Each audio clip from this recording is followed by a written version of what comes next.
Polemik penyaluran BPNT di Balai Desa Klampok Brebes. Diungkapkan Yeyen, Ketua Warung Desa Klampok, ia menyatakan kalau penyaluran BPNT di Balai Desa itu menyalahi pedum. Menurutnya, desa itu tidak berhak untuk menyalurkan. Yeyen mengaku tidak mau terlibat untuk penyaluran BPNT kalau tempatnya di Balai Desa. Karena itu menurutnya penyaluran di Balai Desa Klampok itu tanpa persetujuan dari TKSK. Ya begitu. Berarti yang dalam arti ini memberhentikan ibu dengan cara memaksa ya? Atau Kalau secara tidak langsung? Kalau masalah saya diberhentikan ataupun tidak, saya nggak tahu. Karena waktu itu pun saya tanpa apa tertulis ataupun dengan lisan, saya belum pernah menyatakan saya keluar dari ketua anggota Ewarung. Ya secara tidak langsung, tapi kenyataannya akhirnya tidak melalui Ewarung kan? Iya, sekarang jadi lepas sendiri.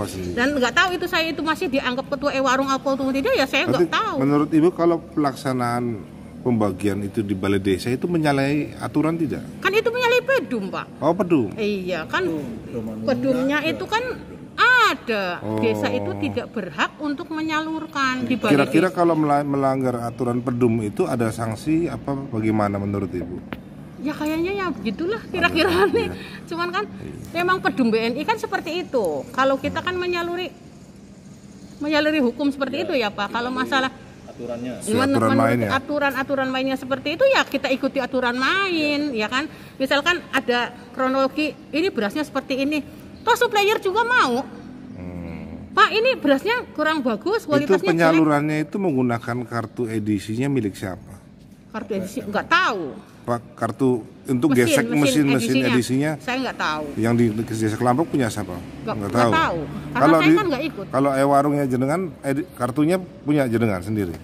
Kalau saya di rumah punya. Karena kita kan bukan agen, Klampok itu bukan agen. Bukan agen ya.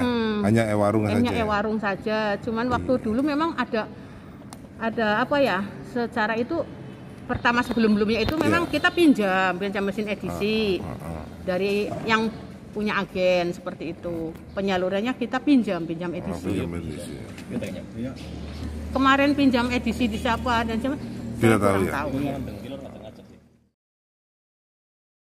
Kecamatan Wanasari mendampingi program sembako baik yang reguler dari BNI ataupun COVID perluasan dari Bank Mandiri.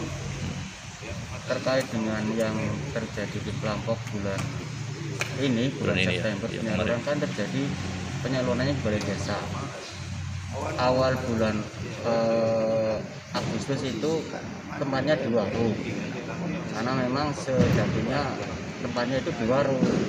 Harusnya di warung ya Mas? Iya, berhubung waktu itu Bu Lurah mempertanyakan kenapa artinya nggak di Balai Desa, kenapa itu Bu Lurah menanyakan kepada saya mengatakan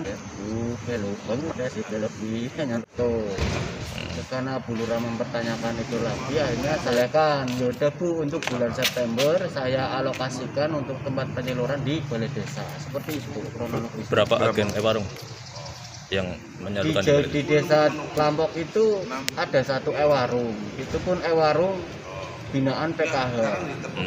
Ewarungnya belum terdaftar di bank. Untuk yang BNI karena belum punya edisi seperti itu.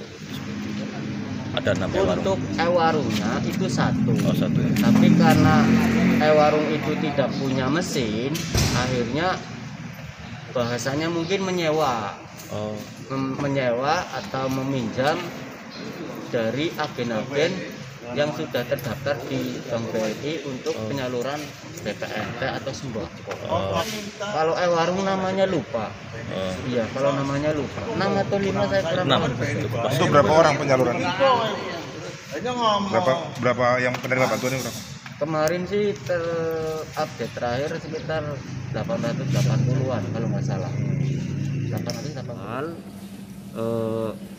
Bu Amit Sewu, ini saya kirim jadwal untuk realisasi penyaluran program sembako bulan September, tempatnya di Balai Desa. Itu setelah itu Ibu Lurah konfirm kan via WA, Mas Wahyu, saya menolak sebagian jadwal agen yang panjenengan kirim karena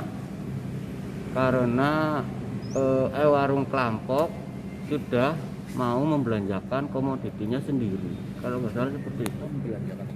Sementara, dijelaskan Wahyu selaku TKSK Kecamatan Wanasari Brebes, penyaluran BPNT di Balai Desa sebenarnya tidak boleh, tetapi itu dilaksanakan karena permintaan dari Kepala Desa Klampok Brebes.